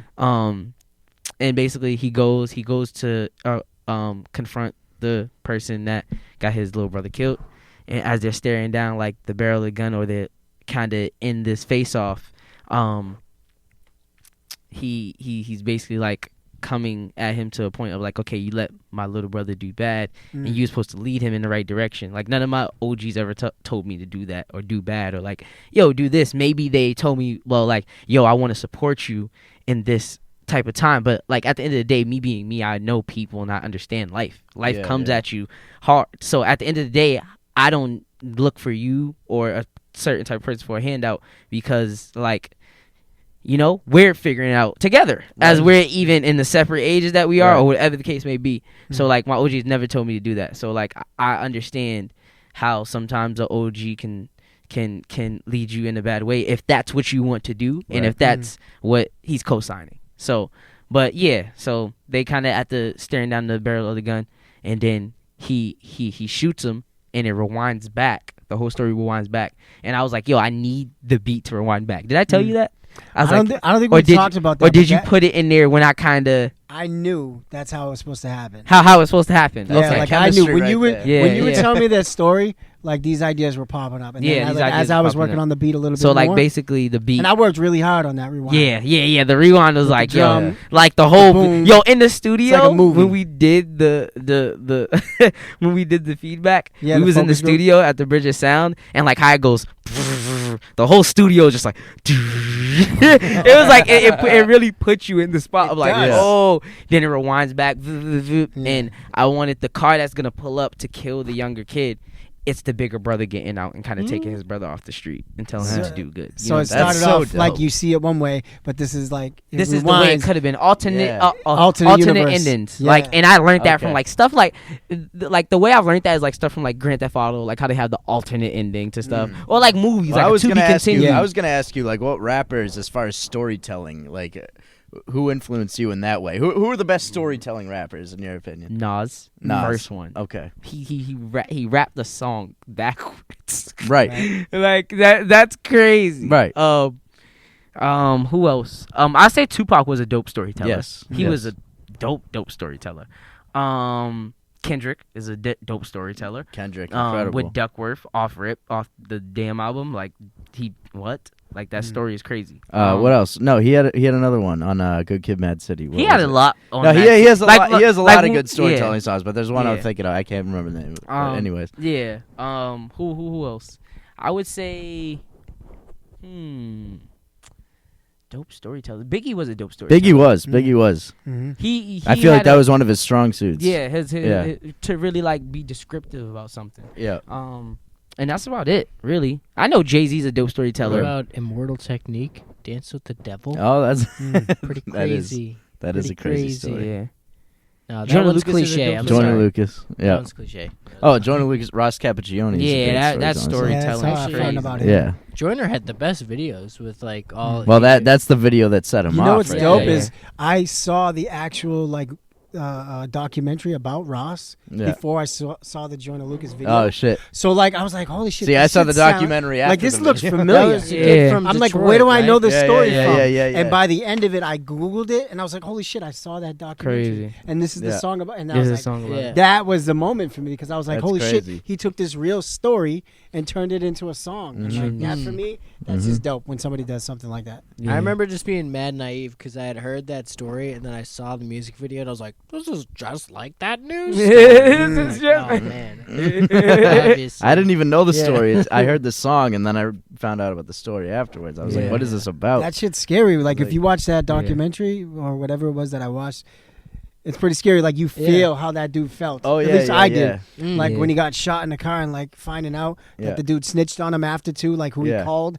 who actually told. So like the guy who was initiating the killer or the attempted murderer and.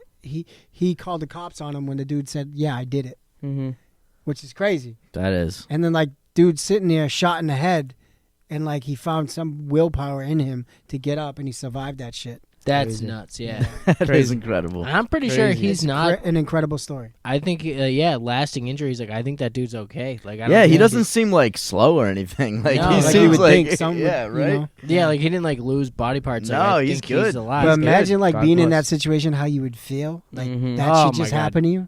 Well, yeah, because the dude apparently, let's not get too deep. You can look up the story, but I guess the dude had been like bugging him for a ride for like. Well, he weeks. befriended him. He befriended him just so he could kill him, basically. Yeah, yeah, it was a whole for thing. a gang initiation. For a gang initiation, yeah. Crazy. Watch the video. Yep, see, that's the whole point of pedals. Yeah, gang initiation. but anyways, shout out to storytelling rap. Keep that shit alive. SeeFour is helping to keep it alive. Yes, we are jabbering over here. Yeah, so it is what it is. Yeah, so let's get into that track, and that'll be our closing track. So it was great to have you guys here. man. Anytime. In the basement. Thank you for having us. Coming. Yes, man. Anytime. Always. Thank you for coming. Can I give my last point shout outs? Yes, of course. I want to give a shout out to y'all. Okay. Pats on the bats for y'all. Shout out to you as well. Y'all are doing, and this is the 49th episode. Okay, 49th so episode, we got the shirt in the background. Yes, Let's but go. Yeah, man, y'all are doing a good job here. Appreciate it, man. Needed. It's a platform, just like anybody else who wants to do something. Just do it. Yes, that's the whole point of it. Yes. I want to shout out to everybody who's supporting the Red Line. Keep supporting. We're definitely very grateful for everything that's been coming the way. More to come on the way. Of course. Shout out to Warren Prophecy, Scope. Shout out to everybody, man. Shout out to just everybody doing what they need to do. Yes. 2020, and I'm happy for it. Keep at it. Hey, 2020, let's get after it. Let's go. Let's go. Big things for everyone this year. I hope everyone accomplishes their goals this year. Yep. Big things. Let's go. And you can be found at SeeFour the artist on Instagram. Is that across SeeFour_. Well, it comes to a point now, since like how we was talking before. Since I changed the name, you can find me anywhere on anything. I just SeeFour. Just Google SeeFour and you'll find it. No, that's literally SeeFour. it. That's it. Yes, SeeFour. Yep. Jouls, you got. I'm at Jouls Juliano. JOULS JULIANO on everything. Yeah. There it is. On everything. Wink, Thank you guys for being here. Y'all get the Yeah, wink. appreciate it. Oh, you got to get the last wink in there. Wink, you know what I'm saying? Wink, wink. Wink, wink. We out. Peace.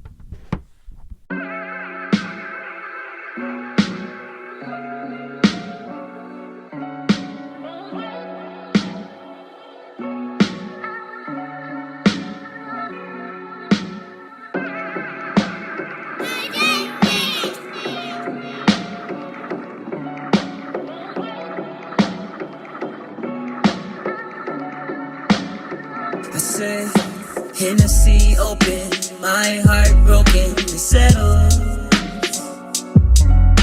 Gun I'm holding, smoke for the coping, the devil. Hennessy open, my heart broken, settled. Gun I'm holding, smoke for the coping, the devil. Yeah, wink, wink, am I really real? Ghetto they wanna build, the process is nonsense. My brother they came and killed, goals wasn't fulfilled. See the hood did it for the thrill. Black man ordeal, he sell drugs on the hill. Black automobile, I have a negative feel. Like Kaepernick, I might kneel. They shooting behind the wheel, oh no. And they killed Little Mo on the 3rd floor. And my gun jammed so it even won't blow. Then a hood big brother had to outgrow. And you're gonna have to reap what you don't sow. Cause you feel so weak that you can't even sleep, that you can't even eat. Seeing all these tweets saying R.I.P. It cuts so deep, so you grab that heat, cock back and release. Grab your key, somebody gon' die. Get your answer, ask God why. Every night I gotta cry. Had bad dreams when I close my eyes. Hennessy open, my heart broken, settled. Gun I'm holding, smoke for the coping, the devil. Hennessy open, my heart broken, settled. Gun I'm holding, smoke for the coping, the devil. Look, you looking at me like you know me. You let my little brother hold heat. I knew one day that we was gon' meet. And you the one he called OG. You couldn't even call the police. And you alive and he won't breathe. See, niggas like you are so weak. Shut up, motherfucker, don't speak. And mama grieving on the late nights. He flying high, but he hate heights. Your story's done, no more rewrites. My brother didn't get a free ride. And you can run but can never hide. Baby girl, get back inside. Pull the trigger, then I scream life. Pull the trigger, then I scream die. Die, die, die, die, die, die, die, die, die, die. Hennessy open, my heart broken, settled. Gun I'm holding, smoke for the coping, the devil. Hennessy open, my heart broken, settled. Gun I'm holding, smoke for the coping, the devil. Hennessy open, my heart broken, settled. Gun I'm holding, smoke for the coping, the devil. Hennessy open, my heart broken, settled. Gun I'm holding, smoke for the coping, the devil.